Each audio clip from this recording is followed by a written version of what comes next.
c'est une légende vivante de la Silicon Valley avec qui tu as passé la semaine, Alexandra. Oui, Peter Thiel est beaucoup plus réservé que ses amis. Le milliardaire est même presque un peu timide.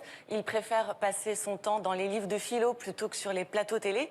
Et pourtant, discrètement, il nous prépare un futur un peu délirant. Alors, on l'a rencontré à San Francisco et on l'a suivi cette semaine à Paris.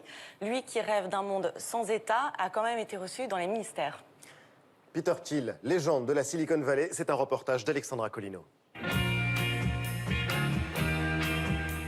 Pour rencontrer un des dieux de la Silicon Valley, il faut traverser les nuages de San Francisco, suivre la côte jusqu'à l'est de la baie.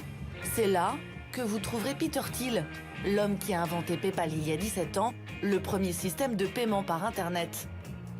Il avait 32 ans et voulait changer le monde. Nous avions un but très ambitieux, c'était de créer une nouvelle monnaie pour le monde entier. Bon, nous n'avons pas atteint cet objectif, mais nous avons au moins réussi à créer un nouveau système de paiement. Ce quadragénaire a aussi été le premier à croire en Facebook. Il a prêté 500 000 $ à Mark Zuckerberg, qui les a utilisés pour bâtir son empire. Ça, c'était la mise sur le marché de Facebook. C'était en mai 2012.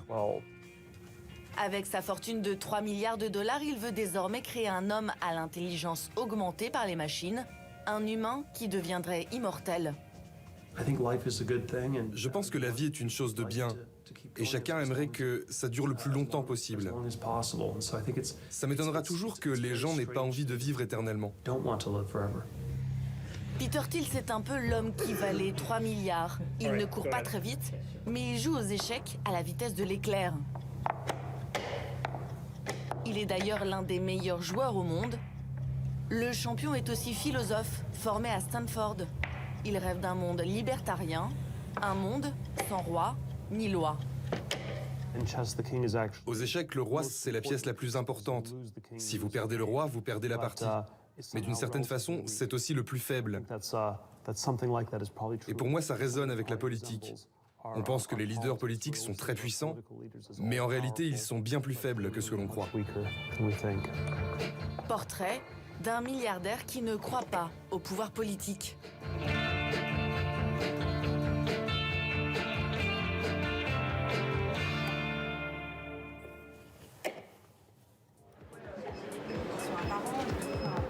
Cette semaine, Peter Thiel a quitté la Silicon Valley pour une visite à Paris. Et la première personne qu'il est venu rencontrer, c'est Xavier Niel et son école 42. Pas franchement un hasard, car ici on a pensé un système scolaire différent pour faire émerger les génies de demain. Une idée qui parle à Peter Thiel. Je pense que le système éducatif actuel, que ce soit en France ou aux États-Unis, ne marche bien que pour une petite minorité. Mais pour beaucoup d'élèves, c'est difficile de suivre les meilleurs. Donc il faut trouver des systèmes alternatifs, et c'est un très bon exemple ici. De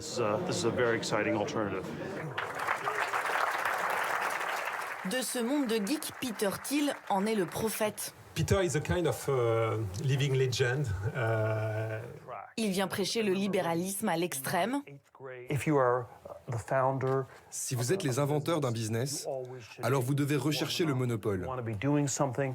Vous devez faire quelque chose de tellement meilleur, de tellement différent de ce que font les autres, qu'il ne peut y avoir aucune compétition. Et de cette parole prophétique, il en a fait une Bible que tous les étudiants ont religieusement lue.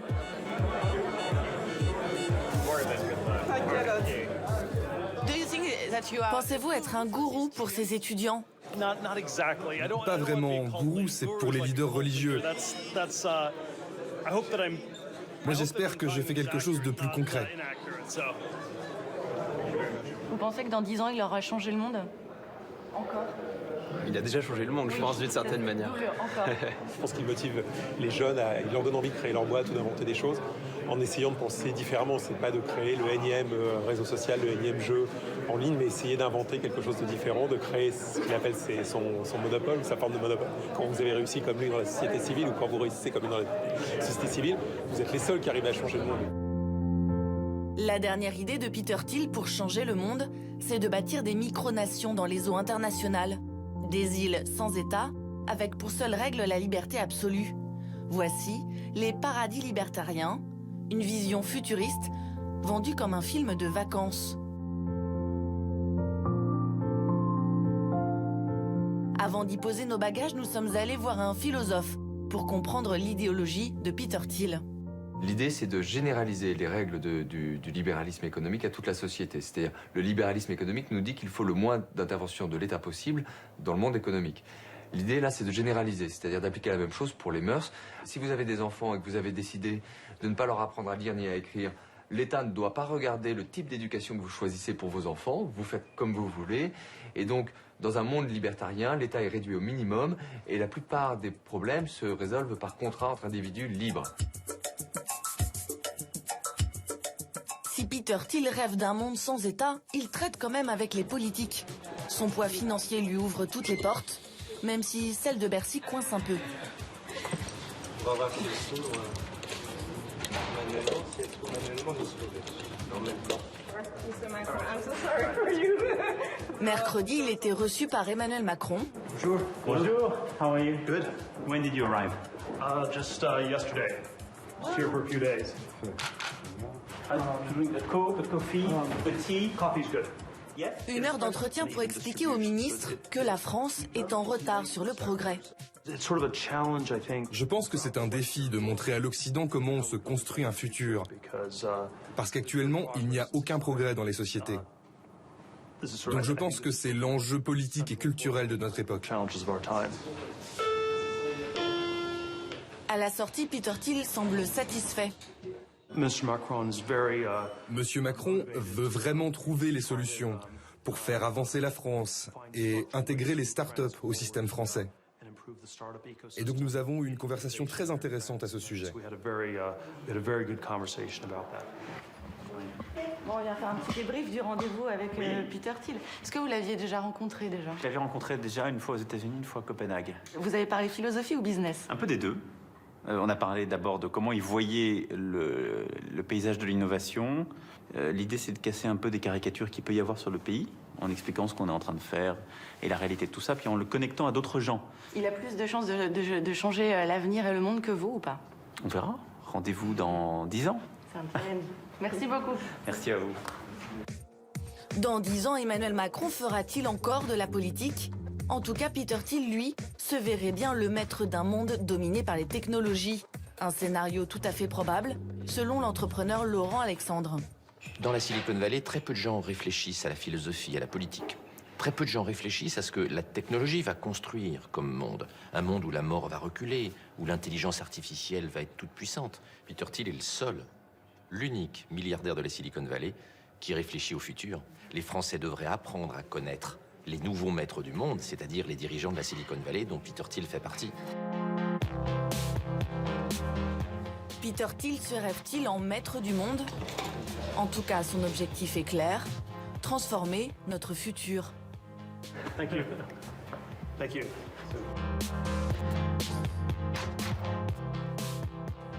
Et nous avons le plaisir d'accueillir Peter Thiel dans le supplément.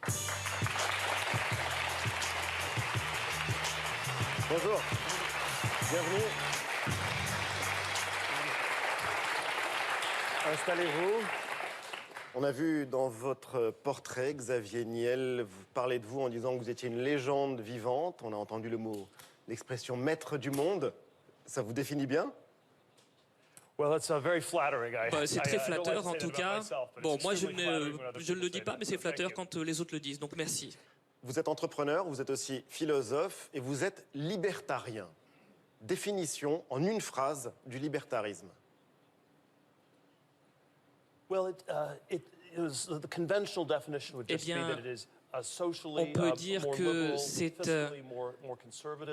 plus conservateur d'un point de vue fiscal, d'un point de vue moral, c'est de dire qu'il y a un État qui est trop grand, qui fait trop de réglementations et qu'au XXIe siècle, le gouvernement est devenu une force réactionnaire qui ralentit le progrès et qui ralentit notre progrès vers l'avenir. Alors je ne dis pas qu'il faut se débarrasser des États, mais il faut bien comprendre que les États ne nous permettent pas de progresser et sont en fait en train de nous faire ralentir.